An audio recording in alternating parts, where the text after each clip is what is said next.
ایک بے روزگار نوجوان چڑیا گھر نوکری کی تلاش میں گیا۔ انچارج نے پہلے تو نہ کر دی، مگر پھر اس کی حالت زار دیکھتے ہوئے اس کو بندر کی نوکری کی آفر لگا دی۔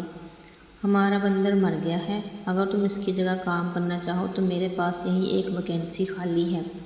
نوجوان: بندر کی نوکری؟ ہاں۔ نوجوان: مگر میں سمجھا نہیں، یہ کی ہے نا عقل کی بات؟ انچارج گویا ہوا: کل آ جانا، سمجھا دوں گا۔ مجبوراً جوان دوسرے دن حاضر ہو گیا۔ یہ لو کھال، پہن لو، پنجرے میں بیٹھ جاؤ، اور ہاں، تھوڑی تھوڑی دیر بعد ادھر ادھر چل پھر لینا، بچے آئیں تو ایک آدھ کلا بازی بھی لگا لینا۔ خیر، وقت گزرنے لگا۔ جوان تنگ تو تھا، مگر گھر میں روٹی ملنے سے اس کا دل لگا رہا۔ ایک دن بہت سے بچے آ گئے اور خوب چہل پہل ہو گئی۔ بچے اس کی حرکتوں سے خوش ہو کر مٹھائی، پھل، چپس اور پیسے تک پھینکنے لگے۔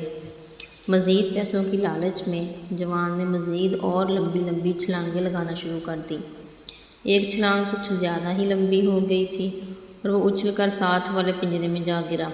دیکھتا کیا ہے کہ یہ پنجرہ شیر کا ہے۔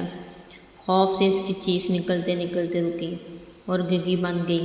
شیر آرام سے اٹھا اور سکون سے چلتے چلتے اس کے قریب آیا۔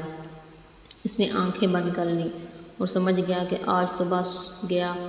شیر نے اس کو سونگھنے کی ایکٹنگ کرتے ہوئے منہ اس کے کان کے قریب لایا اور سرگوشی میں کہا: بغیرتا اپنے نوکری دے نال میری نوکری دے بھی پیچھے پہ آئیں، وڈی چھال مار تے واپس دفع ہو جا اپنے پنجرے وچ۔